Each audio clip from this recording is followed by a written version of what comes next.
performing for Emerald City Comic Con, so I want you to give a warm welcome to the very funny Marie Elizabeth.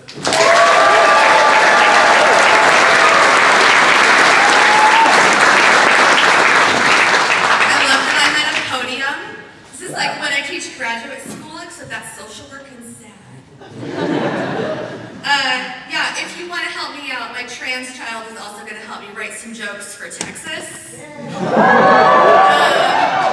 I'm very excited.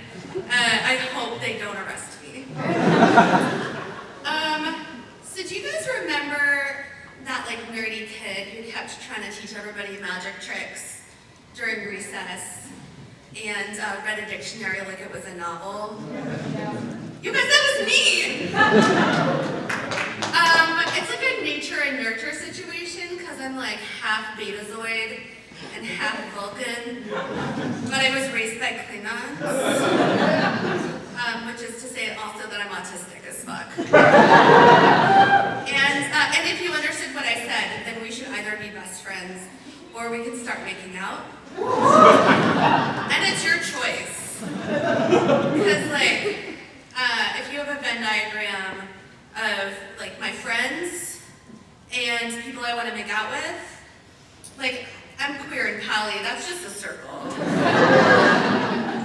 And I really like to find like my kindred spirits because I feel like they keep us safe from predators.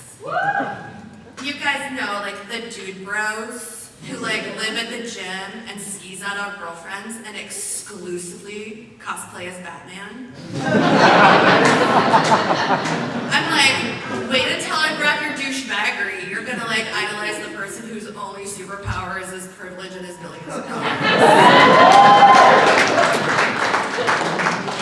I don't want to gatekeep, right? Because like I'm a femme. I've been gatekept a lot in this community, not by you guys. You're lovely.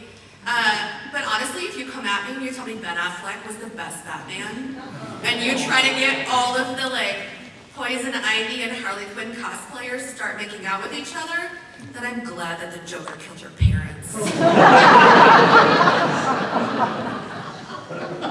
Honestly though, like if you do want to watch Poison Ivy and Harley Quinn make out, you have to subscribe to my OnlyFans.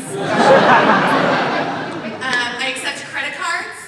And you kneeling before me and presenting me with an exact replica of Link's Master Sword. I will accept smaller swords, but they have to be high quality and you have to know how to use them.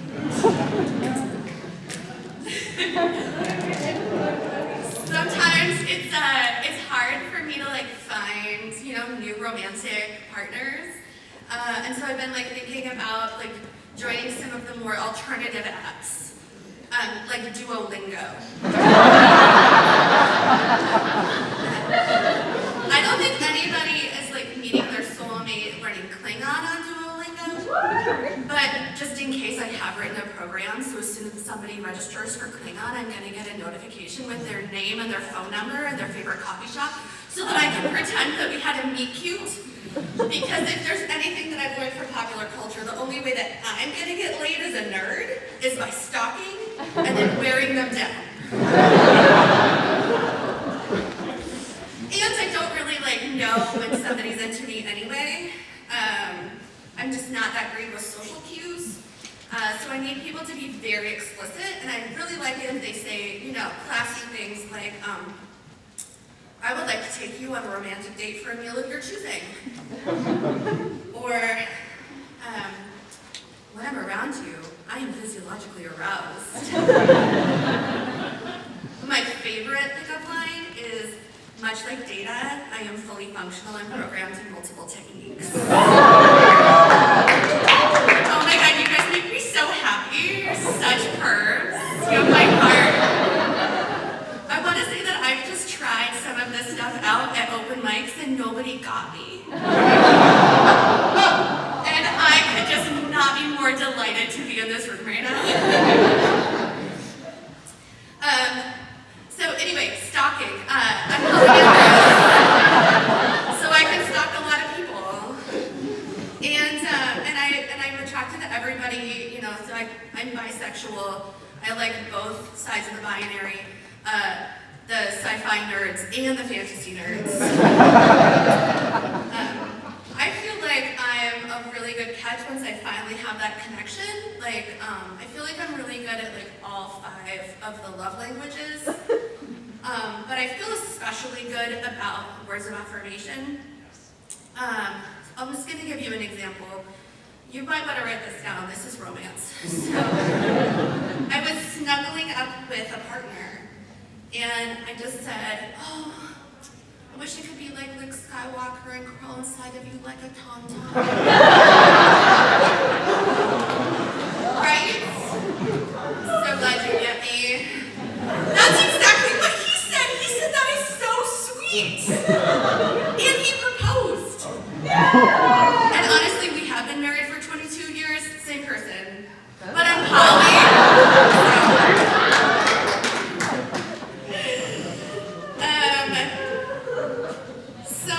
I feel like I'm still trying to figure out like who I'm attracted to, like different kinks and attractions. Like, I found out that I really like fire flocking. And that you can get into a ton of mischief with a D20. And I found that I'm really into bearded ladies, which I only found out at the last Comic-Con when there were tons of femmes dressed like Blackbeard from our flag means. Did you guys see that? Whew, they cosplayed as non-Blackbeard, and I ended up cosplaying as a tidal wave. In the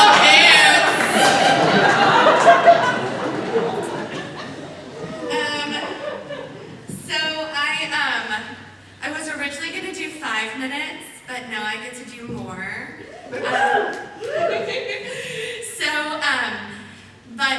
But what I was going to say at the end of that one was that, like, if you guys want, I'll be available later for hugs, or for you to scold me that canonically it was Joe Chill that killed Batman's parents, and not the Joker, which was only depicted in the 1989 film by Tim Burton starring Michael Keaton.